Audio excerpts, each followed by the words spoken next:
You can always tell when two people have chemistry. It charges the atmosphere around them, every bit as undeniable as the mysterious forces that compel salmon to swim upstream. It's vital, primal, dangerous, exciting, and there's no doubt Meghan and Harry have it. Take these new royal engagement pictures released by Kensington Palace yesterday. One hardly knows where to look. It is more like a publicity shoot for a steamy Hollywood movie, 50 Shades of Windsor, or one of those over-the-top perfume TV ads you see around this time of year. It's certainly not the kind of thing I've ever seen in any court circular, what with the sweeping ball gown, tumbling hair and come-hither looks, not to mention hand-holding, arms clinging and general lip quivering. You almost expect dear Harry to rip off that bespoke jacket of his and plunge, Darcy-like, into the lake. Harry's mother, Diana, a devotee of sweeping romantic sagas and a woman with more than a taste for melodrama, think of that famous pose by the Taj Mahal,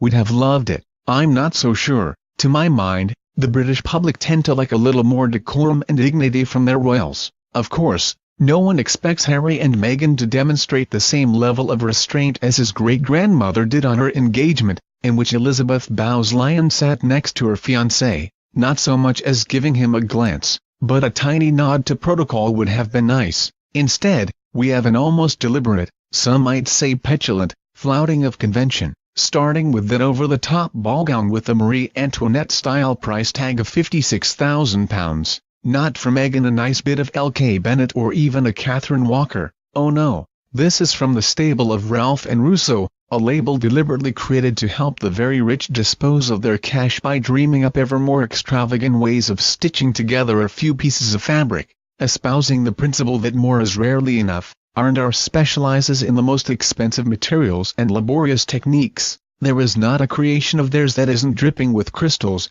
feathers, or floor-sweeping trains. Some take 3,000 hours to make, all for something that, in this case at least, barely covers the wearer's modesty. But who cares? Harry and Meghan are on a mission to modernize the monarchy, even at the risk of turning it into a cross between Strictly and Keeping Up with the Kardashians, which is probably why, as well as selecting R&R and Victoria Beckham for Meghan's wardrobe, they also chose New York photographer Alexei Lubomirsky, famed for portraits of Hollywood's leading women. The result is a set of shots that, while undeniably slick, have an air of cheesiness to them. Meghan, of course, is used to the idea of making love to the camera. She's been doing it for a living for 20-odd years.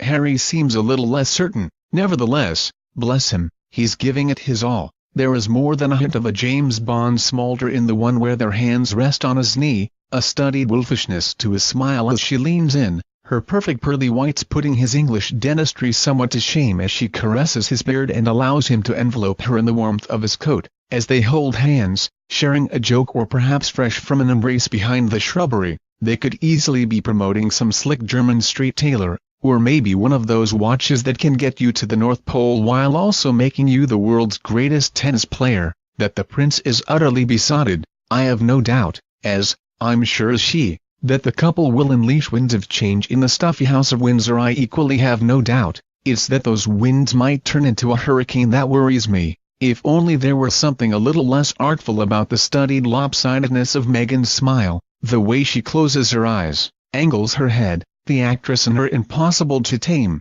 These extraordinary pictures were taken by a brilliant celebrity photographer. The trouble is that once the royals become celebrities, they risk turning a monarchy that has endured for centuries into a soap opera, and soap operas, as we know, are alarmingly subject to whim and fashion. Thank you for watching.